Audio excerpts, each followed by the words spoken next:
Hey guys, what's going on? It's Waseem here from the channel Hunters and Smiles. Thank you for joining me on another fragrance review.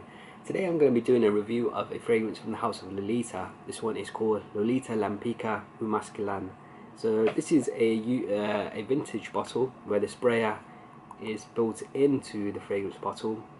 I believe the new versions have the sprayer on top and has an atomizer here. I've owned both bottles, and to be honest guys, I didn't see any difference in the juice itself. I think there is no reformulations. Well, according to my nose there isn't anyway. So Lolita Lempicka was released in the year 2000, so it's a 20-year-old fragrance. I was really surprised by that. Are you guys like me where you think the year 2000 is only 10 years ago? It was actually 20 years ago. Crazy how time flies. So released in 2000, it's classified according to Fragrantica as an Oriental Vanilla, I believe. Yep, Oriental Vanilla, that makes sense to me. And the nose behind Lolita Lempicka Masculin is one of my favourite perfumers, and that's Annick Minardo. She's a master perfumer. She's been behind so many fragrances that I absolutely adore, such as Body Chorus by YSL, Acqua di Gio by Giorgio Armani. She's been behind Boss Bottle, an absolute classic from the house of Hugo Boss, and she's been behind Jaipur Arm as well from the house of Jaipur.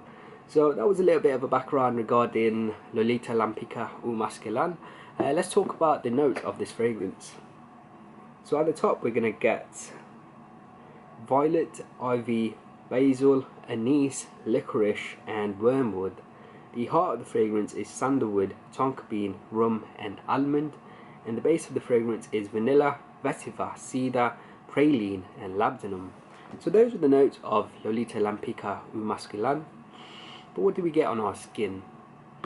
When you first spray this onto your skin, you get a blast of this really dark sweetness with a backbone of warm spiciness.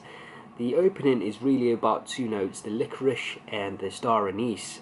The licorice has this dark sweetness, and the star anise has that warm spiciness and that gentle sort of sweetness that this strange star anise spice has. As the fragrance develops, I feel like the licorice takes a little bit of a backseat, and the warm spiciness coming from the star anise starts to build up a little bit more, and it gives off a strange little sweetness that star anise has. It's this dark sweet fragrance with a warm spicy backbone like I've mentioned, and as the fragrance develops into the heart, it almost gets a bit of like a sweet powdery vibe, smoothness as well, and I believe it's coming from like a combination of three notes, which gives it a little bit of like a gourmand sweetness as well, and that's the tonka bean, the almond, which especially gives it that gourmand sort of sweetness and a little bit of powderiness, and the note of the sandalwood as well, which gives it a little bit of depth and also a little bit of powderiness as well. As the fragrance dries down, I find that the warm spicy aspects that you get in the opening from this star anise has really calmed down on my skin. You still get that dark licorice vibe and the powderiness that you pick up in the heart of the fragrance, but then you're joined by this beautiful vanilla, and the vanilla gives this a little bit more of a sweetness and more of a smoothness as well. And overall, as the fragrance dries down, it becomes a very quite dark, sweet, smooth fragrance with a lot of the powderiness on your skin. Even though this is a very sweet fragrance, there's a lot going on, which stops it becoming too sugary sweet or annoyingly sweet. It's sweet, but it has a lot of backbone to it because of the warm spice that you pick up in the opening and in the heart from the star anise.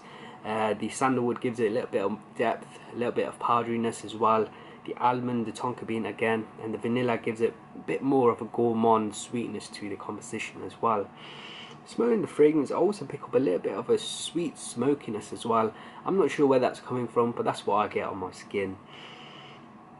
In terms of performance, this one was very good on my skin. I got around 8 hours, sometimes 8 to 10 hours, and the projection was very strong for the first 5 hours. After the 5 hour mark, it sits a little bit more closer to the skin and becomes more in the moderate range, and that might just be nasal fatigue for me, but I found that it didn't project massively after the 5 hour mark, but you still had a decent scent cloud where it would just pop up here and there. In terms of occasions, I think this is a fragrance that's perfect for the cooler months. I would say this would be perfect for the winter, And in terms of occasions, I can see this being worn as like a casual night out scent. I can't really see myself wearing this like as a formal scent, or as a work scent.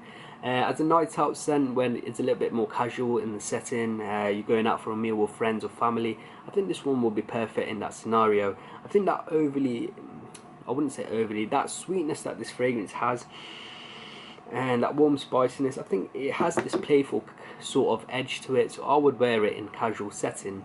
In terms of final overall rating, for me, Lolita Lempicka gets a score of 4 out of 5. Guys, what did you think of this fragrance? Have you ever tried it before? Are you interested in trying this fragrance? Let me know in the comment below. If you've enjoyed this review, please do let me know in the comment below, and give us a like as well. It really helps out my channel. If you haven't subscribed to the channel, make sure you do. Until next time, my friends, see you later.